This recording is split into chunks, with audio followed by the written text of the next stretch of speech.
Hey everyone, Nelson here from the Gamers Haven in the lovely Spokane, Washington. Bob is still out, so I'm going to be taking you guys through a little bit of a progress update on my list. You might have saw a few episodes back the unboxing for the Horus Heresy 3rd Edition launch box, and then Bob and I's video on how we were building lists for Horus Heresy 3.0. And so this is a bit of an update on, where my list is at now, what changes or updates I might have made to it, and then also going into LVOs coming up next week. Bob and I will be playing in it, and what changes to the list I'm making for LVO. Let me just go through the list overall. So this is the list that I came up with at the start of the edition before playing any games, right? Utilizing as much of the 3rd edition launch box as I could. So we had 40 Mark II Marines. So I'm using 10 of them for attack squad, 10 of them for another attack squad, 5 and 5 for 2 headhunter kill teams, and then the last 10 for a veteran attack squad with disintegrators. Then we also have the Saturnine Terminators, Saturnine Praetor, a Mark II Centurion, the Arachne Quad Accelerator platform, and the Saturnine Dreadnought.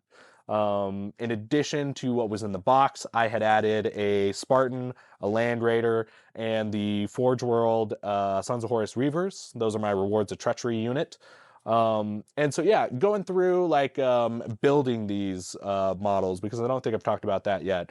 I was really pleasantly surprised with how easy the Mark II Marines were to put together and the lack of mold lines on that. I've heard a couple people comment about that, but it was really great. The Mark VI tactical Marines have these really kind of bad mold lines on the greaves that I didn't really find anywhere on the Mark IIs. So, they went together great, and they're a great platform to build other units like your, veteran attack squads off of, or your, headhunters and stuff. The Saturnine Terminators. Man, those guys are a lot of pieces. I think the particle shredders on them is like 4 pieces for what is a tiny little gun. So they're a bit of a chore to actually build, but painting them so far has been great. And I can say the same thing with the Saturnine Dreadnought. I mean, building this guy was basically like building a gunpla kit, right? He huge, so many little pieces. The good thing though is that he was very easy to magnetize. Really liking that Games Workshop is starting to design kits with that in mind. They're easy to fit magnets for all the weapons and everything. So that was great. And then building Spartans and Land Raiders is just like you would build any other vehicle. I did try and kind of get out of my comfort zone with the Spartan, and I added a LED and a little battery in it so that it has a bit of a kind of light showing through the inside. I just figured, I'm probably never going to build a Spartan again. I can't imagine ever running a list that has 2 of them. So I was like, okay, why don't I, kind of try something a little different with this guy. I never played with LEDs before, but the kit was super easy. I just got it, offline, and it was really not too bad of an install. The only problem was kind of building the Spartan in subassembly, made it kind of tricky to fit some of the pieces back together. But otherwise, yeah, I mean, no complaints about building any of the stuff from the Saturnine launch box, other than, the Saturnine stuff just takes a little bit of time. And so playing with this list. So I've mostly been getting a lot of games from 1,000, 1,500, 2,000 points in, but I've played with almost everything that you see here on the tabletop, and I have some, kind of thoughts on them after playing a bit. Let's talk about the Quad Arachne Accelerator platform. When I first started building this list, I kind of just threw this in because it's like, oh, well, the box has one, so I just kind of want to play with one, but I didn't really have any sort of I wasn't excited to play with the unit, let's say. And then I actually got it on the tabletop, and I could say it actually punches above its weight, especially in these low point games when lots of people have rhinos. This thing will absolutely destroy rhinos. It'll absolutely destroy any power armor running across the board. It's really cheap. I haven't found the invuln that it gives off to be really useful ever, but just the amount of shots that it outputs is great. I think it's 10 shots from it, and a like bolter autocannon profile, and comparing this turret to like say a heavy support squad with like auto cannons, right? The difference is with the heavy support squad, as soon as someone returns fire, they're going to kill a few of those guys, and now you're at seven, you're three less shots, right? If you lose three guys. With this, you're not losing shots until it just completely blows up. So it's really kind of an efficient way to get those shots into your kind of weaker power armor or less toughness vehicles like rhinos. So I've been really kind of pleasantly surprised with this. I know that a lot of other people in our community have been running it. I've seen some people list running two, maybe three of them. That might be a bit overkill, but a really kind of actual surprisingly fun unit to field. Um, disintegrators. Disintegrators, I was pretty Disintegrators I was pretty mixed on going into the like edition. They look so cool, they seem like so fun and unique, but that overload, right? And I know a lot of people were thinking the same thing. Uh, and what I've found is kind of like the overload ends up killing them very often. But I'm never really feeling bad about it because it's just always like a funny thing when it happens.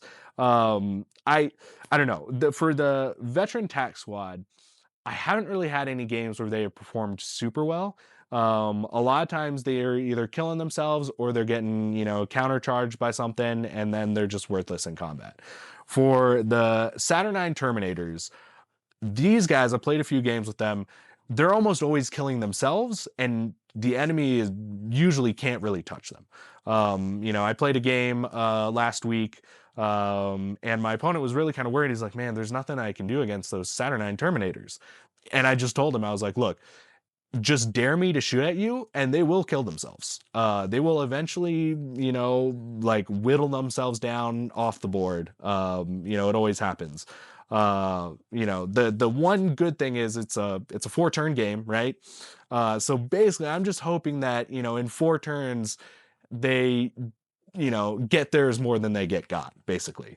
And I like the Saturnine Terminators have the thermal diffraction field, but unfortunately it helps them with everything except for disintegrators. So -1 toughness to like las and plasma and flamers and everything, but not disintegrators. Overloads are only hitting you, on a 6 to wound, or overloads are hitting you on a 6 to wound, but minusing I think it's the damage through. But again, it doesn't really help on, or it's the breaching. But again, it doesn't really help on the disintegrators because they're 2 AP anyways. So I wish kind of that thermal diffraction helped a little bit more with disintegrators in mind on the Saturnine, but that was probably a balancing aspect for them. So yeah, not really sure. Still not sold on the disintegrators. They're fun, but I don't think they're necessarily the best thing in the world to bring. However, that's not too bad of a problem. Some other kind of things that I found playing with this list. Tax squads might be a hot take, but tax squad's best unit in the game. Line 2 is absolutely huge. I don't know of anything else in the game that has line 2. I know that the demons, like the demon brutes that you can bring, have a thing that can possibly give them line 2. But it's like a roll off. It's like it's a roll off to give them like higher line, but you can't rely on that. But again, 4-turn game. You're gonna hear me say that 4 turns for this game is has like huge ramifications for every aspect of it in terms of like balance and everything. But in a 4-turn game, having line 2, giving 2 extra victory points for any objective you score, has made the difference in almost every single game that I've played in who wins and who loses. Um, any infantry unit can score the objective, but if you have attack squad on it, you know sitting on it for 4 turns, that's 8 extra victory points that you're scoring at the end of the game. And a lot of my games are kind of ending somewhere in the 20-ish victory points. So I mean, 8 of them, almost half. Like it's a massive tempo swing, I think, in the game. Every list that I run is pretty much always going to have at least 2 tax squads. They're just that good. Um, and going into, I talked a little bit about the Saturnine Terminators with the Disintegrators, but something I've also found with them is their particle shredders. That's on the kind of like power fists or whatever they call the disruption fists or whatever they have. The particle shredders, those are no joke. Those template weapons going into, any kind of, it's a template weapon with AP3, so any power armor that it's going into is just eviscerating them. I've probably had better luck with the particle shredders than with the disintegrators fielding this unit. I think this unit in a Spartan led by the Praetor is such a fun unit to, run on the field. They're slow. They're going to get out of that Spartan and hope that they can immediately charge that unit, or hope that they can get in the shredder range. So, it's kind of an easy thing for my opponents to kind of run away from them. But still, I've just been having a blast running these Saturnines. They're, tanky as hell. There's not a whole lot that's going to kill them except for themselves.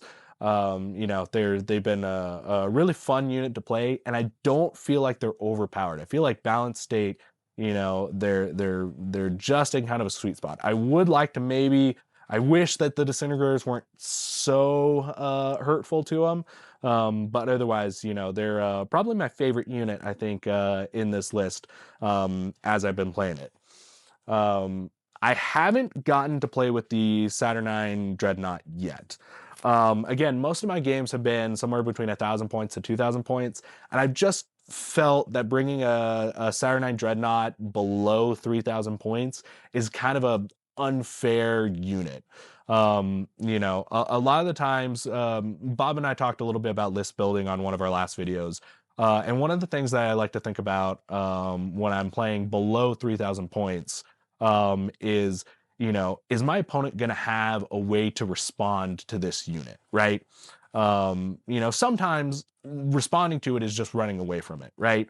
But with the Saturnine Dreadnought and all the firepower it has, and especially when I'm bringing Saturnine Terminators, I just haven't really wanted to bring him sub 3,000 points, and be that guy. So I haven't gotten a game in with him yet, but hopefully when I come back from LVO, I'll have some bigger games and get in some opportunities to play with him and see how he performs on the battlefield. So this was the list basically as I wrote it originally, right? And since writing it and playing some games with it, I've made a couple changes to it. The first change I made is I had some extra points, and I used it to basically get a Rhino, right? Rhino for my veteran tax squads to get into. 4-turn game, right? I'm going to keep saying that. A 4-turn game, you want to get your guys into position as quickly as possible. Having dudes run up the board is really, you can be wasting half the game with that. So transports are obviously huge. We knew that going into it. Playing games has only confirmed how important transports are. So spending 60 points on a Rhino to get these guys into a, position midfield to be able to kind of, start popping off shots at the enemy's elite troops is really helpful. The other thing I've done is when I wrote this list, I wrote it with a Centurion with DLC dual lightning claws. And what I've found is that, well, I love lightning claws. I think they're probably the coolest weapon in my opinion in Warhammer. They look great on a model, and they're fun to use. With the way that challenges work now in 3rd edition, I haven't been overly impressed with lightning claws. A lot of the times this Reaver unit is getting into the enemy's basically warlord, or equivalent to a warlord unit, right? So whether they have a retinue, or whether they have a centurion of themselves running with despoilers or something, or assaults or something like that, this unit is basically going after that unit. And we're almost always getting into duels, or challenges between our two characters. And most of the time, the units that I've been getting into challenges with have an invuln. And so with the lightning claws, you basically have to get a roll of 6, either on the wound, or with rending on the hit. And anything that isn't a 6, they're basically going to tank on a 2-up save. And when things are hitting back with thunderhammers or power fists, or something paragon blades or whatever, what I found is that the lightning claws just don't really hold up in combat all that well. Um, I love them. I mean, the extra attacks and everything are nice, especially if you take the gambit that gives you even more attacks. You're kind of getting the odds in your favor, but even if you're getting through their save, or getting to their invuln save with a breaching hit, it's still just 1 damage. It's not usually enough to basically win the challenge, in my experience. So what I've done is I've swapped out this centurion for another centurion with a thunderhammer and a combat shield. I'm painting this guy in sub-assembly, that's why he's 2 different parts right now. The combat shield is a free upgrade, and it gives him a +1 to his focus, which is really useful when I'm swinging a thunderhammer that has less initiative. A thunderhammer is just going to be able to get through that toughness and those armor saves on the opposing character in the challenge. And so this is one other change that I've made. And actually, I think frees up. I think it's maybe a little bit cheaper, or it's about the same cost. But yeah, characters, I thinking, you're still going to probably want to outfit them with something that's, hidden at a high AP.